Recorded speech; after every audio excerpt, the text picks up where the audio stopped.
도제건 일하기 좋은 행복한 어린이집을 만들기 위해서 노력했던 과정 중에 서운해 마세요 라는 사례에 대해서 발표하게 된 선재 어린이집의 교사 문하서입니다. 저희도 개원을 시작하면서 행복한 교직원이 지내는 어린이집으로 만들기 위해서 굉장히 다양한 시도들을 했고 노력들을 해왔어요. 그런데 그 노력들 중에서도 서운해 마세요 라는 노력을 여러분들에게 소개시켜 드리기 위해서는 어떠한 이유가 필요했는데요. 그 이유를 먼저 소개를 드리려고 합니다. 선생님들은 보육교사가 진정으로 일하기 좋은 환경에 대해서 어떻게 생각하세요? 아마 굉장히 다양한 의견이 나오실 텐데요. 저희가 합의한 바로는 첫 번째, 교사 의견을 자유롭게 표현할 수 있어야 한다는 것. 그리고 두 번째, 자유롭게 표현된 의견이 존중받아야 한다는 것. 그리고 마지막 세 번째, 그 소통을 통해 함께 문제를 해결해 나갈 때, 그리고 더불어 그 고충들을 진심으로 이해받을 때 행복한 어린이집을 만들 수 있는 지름길이 된다고 저희는 생각했어요. 그런데 하필 임금을 높여주거나 근무 시간을 단축시켜주는 굉장히 다양한 부가적인 환경도 많은데 이런 감정적인 부분에 저희가 합의를 도출한 이유는 무엇일까요? 아마 그동안 보육교사가 어떤 종류의 노동자인지에 대해서 조금 더 깊이 알아보면 알 수 있을 텐데요. 아마 노동은 굉장히 다양한 종류가 있겠지만 저는 그 중에서도 가장 세 가지를 크게 잡고 싶어요. 주로 두뇌 혹은 지식을 사용해서 노동을 하는 지식 노동자, 그리고 육체를 움직여 그 힘으로 노동을 하는 육체 노동자, 그리고 사람을 대하는 일을 수행할 때 조직에서 바람직하다고 여기는 감정을 자신의 감정과는 무관하게 행하는 감정 노동자. 이 세 가지 노동자 중에서 보육교사는 어떤 노동 직군에 해당한다고 생각하시나요? 맞아요. 보육교사는 연령 발달을 이해하기 위한 전문 지식과 교육을 위한 지식을 활용하여 교육 활동을 제공해야 하고 더불어 굉장히 스피드하고 순발력 있게 그 지식들을 총동원해야 한다는 지식 노동자에 해당하고요. 두 번째로는 신체적 발달이 이제 막 이루어지고 있는 과정 중에 있는 영유아를 돕기 위해서 상시 저희의 육체를 움직여서 아이들을 꼭 보호하는 육체 노동자의 역할도 함께하고 있습니다. 그리고 마지막으로는 교사로서 맺어야 하는 정말 다양한 인간관계가 긍정적으로 유지될 수 있도록 그리고 그 기간조차 오래 긍정적으로 유지될 수 있도록 저희의 감정을 조절하고 노력해야 하는 이 세 가지 직군에 모두 해당하는 노동자입니다. 그러면 저희는 지식 노동자로서의 역할, 육체 노동자로서의 역할, 감정 노동자로서의 역할에서 많은 도움을 받을 수 있겠죠. 그런데 저희가 가장 주목했던 것은 바로 감정 노동자였습니다. 왜냐하면 이 어려운 감정에 대해서 저희는 모두 알고 시작했기 때문인데요. 선생님들이 감정을 교류할 때 가장 다루기 힘든 감정에 대해서 생각해 보신 적이 있나요? 저는 가장 어려운 감정은 서운함이라고 생각해요. 서운함이라는 감정을 사전적으로 풀이하면 생각대로 되지 않아 언짢거나 속상하다. 더 깊게 들어가면 마음에 차지 않아 아쉽고 섭섭한 느낌이 있다로 정의할 수 있는데요. 이 정의에서 절대 빠지지 않고 체크해야 될 부분은 이 생각 그리고 마음은 아주 개인적이고 상황에 따라 모두 다를 수 있다는 것입니다. 특히나 보육교사라는 동료 직원을 마주할 때도 있지만 아이라는 그리고 학부모라는 아주 다양한 상황에 놓여져 있는 사람들과 상호작용하는 관계 속에서 이 서운함이란 감정은 피할 수도 없지만 정말 잘 다루어야 하는 감정 중에 하나이기도 합니다. 그렇기 때문에 이 서운함이란 감정을 학부모 관계에서만 잘 다루어내더라도 굉장히 성공적인 보육교사 생활을 할 수가 있는데 아무래도 학부모와의 관계, 신뢰 그런 것들을 형성할 때는 형성하는 그 과정조차도 굉장히 많은 노력이 들지만 그것을 유지하는 것도 모래성과 같아서 언제 무너질지 모르게 조마조마하면서 지내야 하는 것도 사실입니다. 저희는 2019년 9월 이제 거의 한 1년 조금 지나게 작년에 개원을 했어요. 그 개원을 하면서 다양한 경험과 생각을 가진 경력 교사들이 함께 개원을 시작했기 때문에 이런 서운함이란 감정을 어떻게 다루어야 하는지 그리고 그걸 잘 다루어내지 못했을 때 보육교사들이 얼마나 감정적 소진을 느끼는지에 대해서 절실하게 공감하고 진지하게 고민하면서 시작했던 어린이집이었어요. 그래서 사람들이 많이 가지고 있는 경험했던 문제 그리고 그에 따른 해결 방안들을 계속해서 소통하고 참여하면서 이야기 나누자는 목표를 가지고 민주적으로 자주 소통하자는 분위기를 처음에 기반으로 하고 시작했습니다. 이때 더 중요한 건 원장님, 주임 선생님, 그리고 더 선임교사, 고경력 교사들이 내 말이 맞아. 내가 이렇게 문제 해결을 해봤어. 라고 주장한다면 아래에 있는 저경력 교사들은 어느 순간 입을 닫게 되고 그 의견이 참여되지 않는다면 결국 그건 민주적으로 소통할 수 없는 부분이기 때문에 저희는 이미 고경력자 교사들부터 우리는 함께 소통하고 민주적으로 소통해야 한다는 협력의 가치를 깨닫고 그 부분들을 모두 그 권위를 내려놓고 시작한 어린이집이기도 합니다. 그것은 서로의 감정이 얼마나 소중한지 그리고 서로가 함께하는 것이 얼마나 소중한지를 알고 시작했기 때문이죠. 그리고 더불어 저희는 첫 해 개원했을 때만 해도 원장님 포함해서 모든 교직원 11명에 불과했습니다. 그렇지만 9월에 개원 후 3월에 재개원을 할 때는 반이 증설되고 연장반 교사뿐만 아니라 모든 보조교사, 누리보조교사까지 모든 교직원들의 수가 2배 이상 늘어날 것이라고 예상했기 때문에 그들도 함께 참여할 수 있는 방법에 대해서 고민을 했었어야 했어요. 그래서 저희는 이런 규칙과 규율을 정했으니 여러분들은 그냥 따르시기만 하면 됩니다가 아니라 어떤 과정을, 어떤 협의를 통해서 그리고 그 과정에서 고경력 교사들의 의견과 저경력 교사들이 어떻게 합치되었는지를 모두 세세하게 기록으로 남기는 작업들을 했습니다.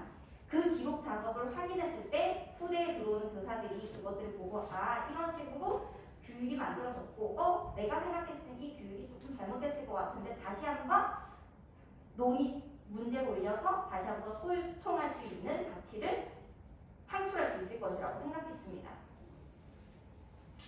그렇게 학부모들의 의견과 많은 교사들의 의견을 서로 소통하고 협력하면서 새로운 기반을 마련했고 3월 이제 신학교 오리엔테이션 준비를 철저하게 하면서 새롭게 맞이할 학부모, 새롭게 맞이할 동료 교사들을 맞이할 설레임에 저희는 두근거리고 있었어요. 그런데 3월 신학교 오리엔테이션을 열지 못했어요. 왜냐하면 코로나 바이러스가 전파되기 시작했기 때문인데요.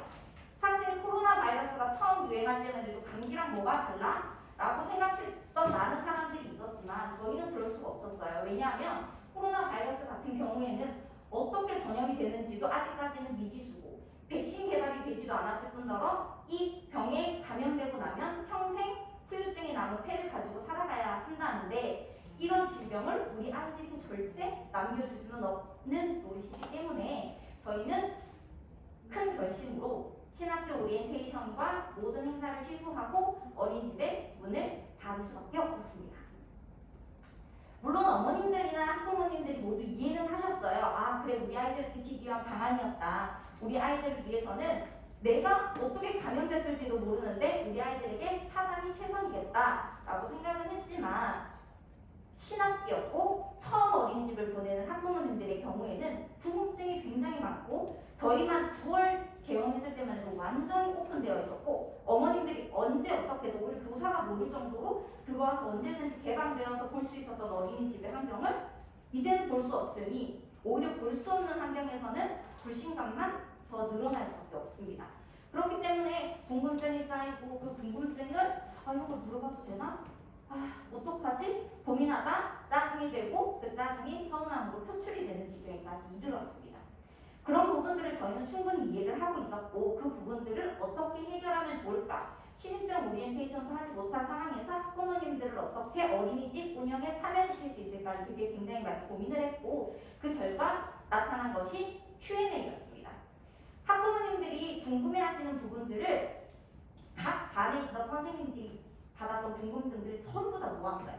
그 부분뿐만 아니라 어린이집 체계 자체에 대한 이해를 아예 못하시는 신입 어머님들도 계셨기 때문에 그런 부분들에 대해서도 내용을 추가했고 거의 백과사전 형식의 Q&A를 퀴즈노트에 업로드를 했습니다.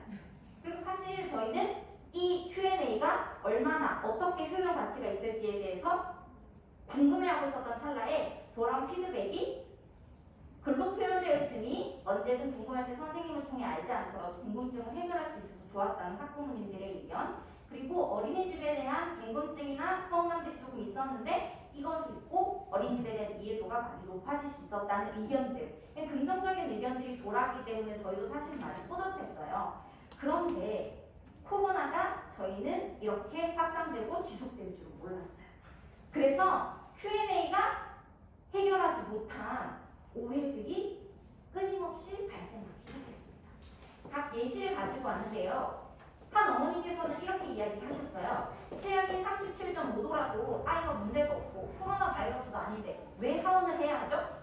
혹은 키즈노트에 올라온 사진들을 보고 친구들이랑 놀이하는 사진이 부족한 것 같은데 친구들이랑 잘 놀이하고 있는 것이 맞나요? 친구들이랑 놀이하는 사진 좀 많이 올려주실 수는 없나요? 라는 민원 사례들이 발생했습니다.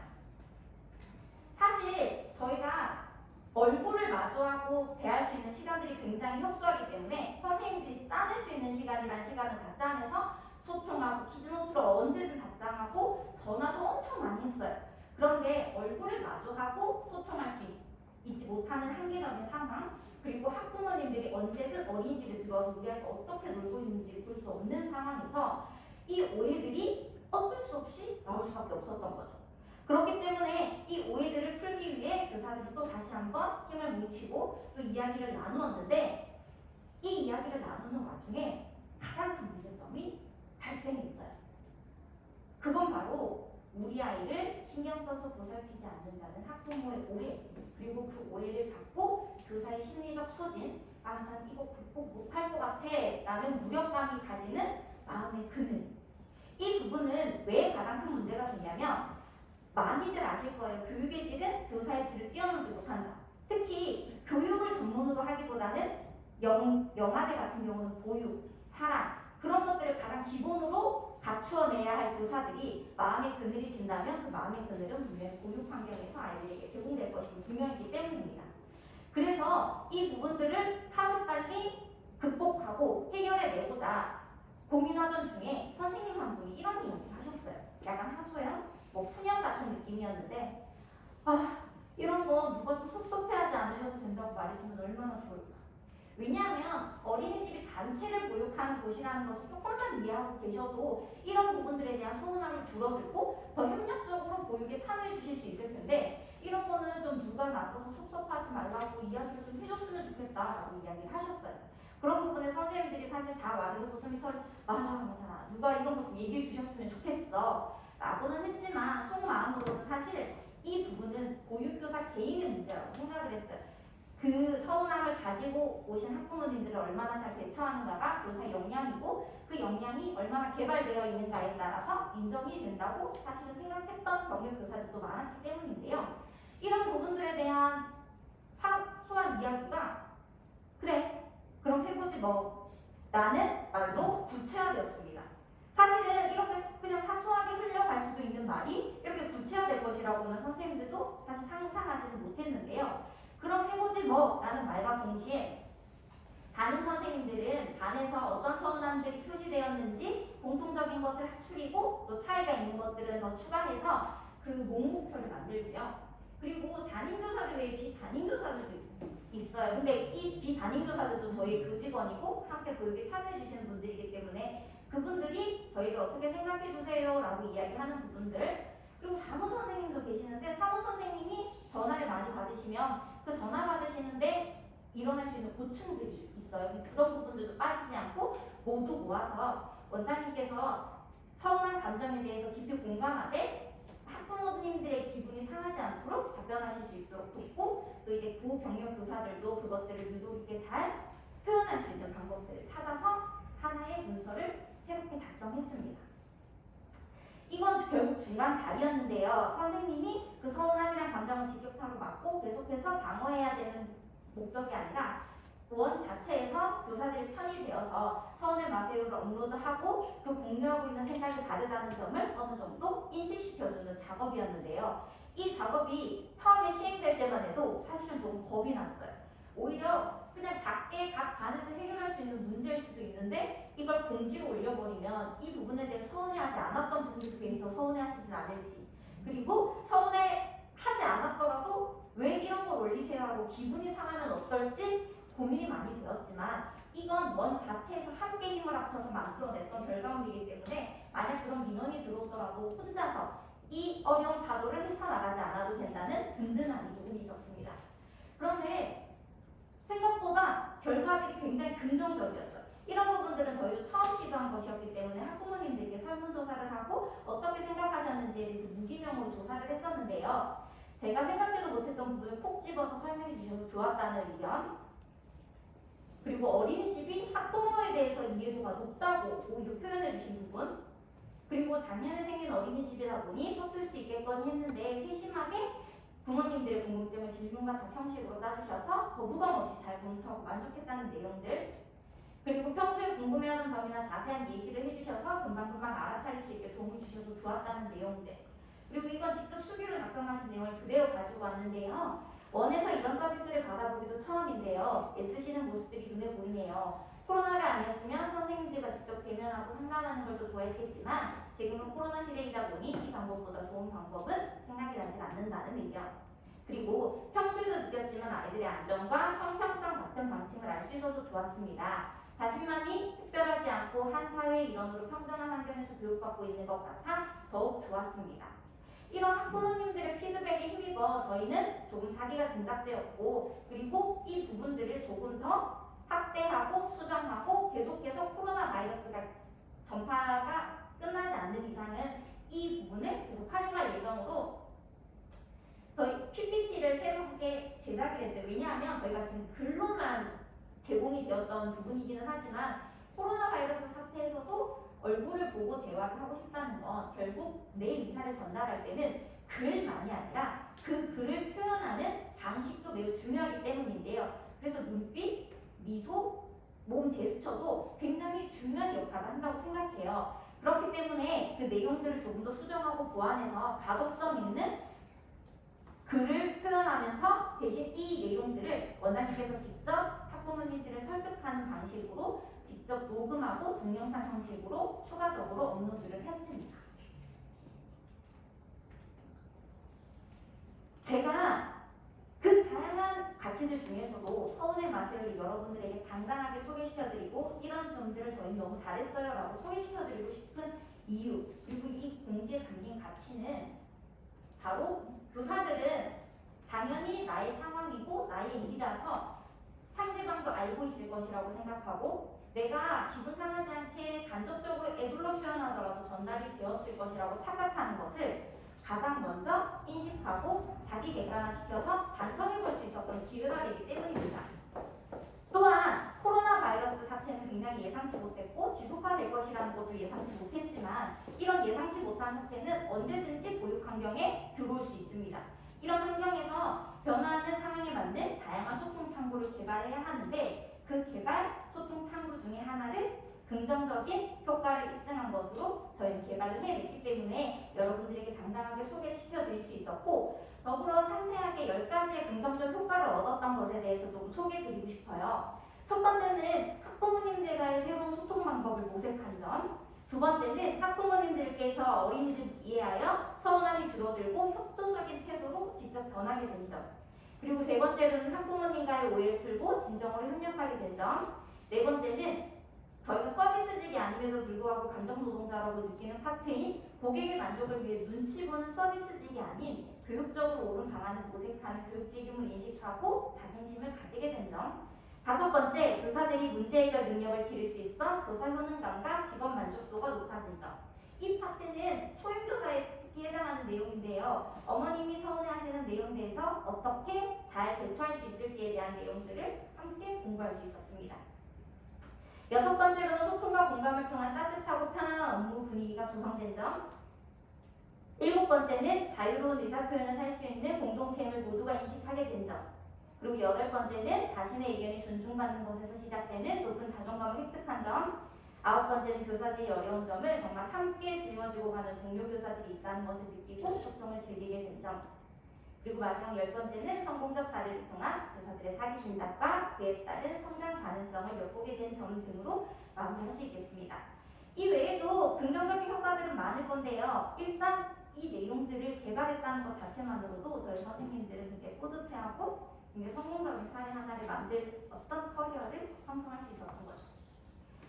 사실 이런 부분에 대해서는 어린이집에 대한 이해를 돕기 위해서 국가 차원에서도 굉장히 많은 홍보 자료와 교육들이 진행이 되고 있는 것은 알고 있습니다만, 사실 어린이집에 대한 이해를 돕기보다 그 사이사이 상세하게 교사들이 어떤 고충을 가지고 있고 이런 부분은 어떻게 생각하고 있는지에 대한 부분을 상세히 사례와 답변 형식으로 풀어서 설명해주는 자료들이 있으면 좋겠다고 생각을 했습니다.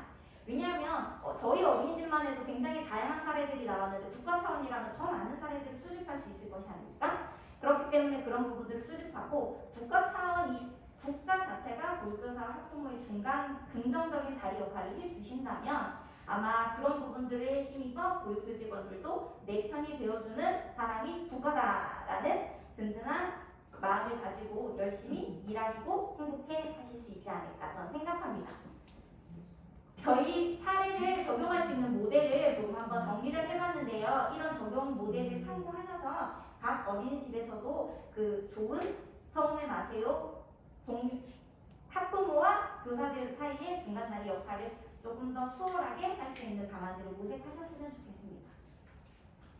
세상 사람 전부가 등을 돌려도 내 편이 되어주는 단 한 사람이 있으면 괜찮다라는 말이 있어요. 이 말은 사실 보육교사들 같은 경우에는 많은 긍정적인 관계를 형성하기 위해서 자신의 개인적인 감정을 많이 감추고 상대방을 이해하고 배려하는데 더 먼저 밟는 사람들이라고 저희는 생각하거든요. 그런데 그 사람에게 아니야, 너가 틀리지 않았어, 너가 교육 쪽으로 오라, 너 굉장히 잘하고 있어 라는 마음만 저희에게 전달해 주신다면 그 선생님은 행복한 어린이집을 만들 거고 그 행복한 어린이집에서 함께 행복한 교육을 할 수 있지 않을까 생각합니다. 이상으로 발표 마치도록 하겠습니다. 네, 발표하시느라 수고 많으셨습니다.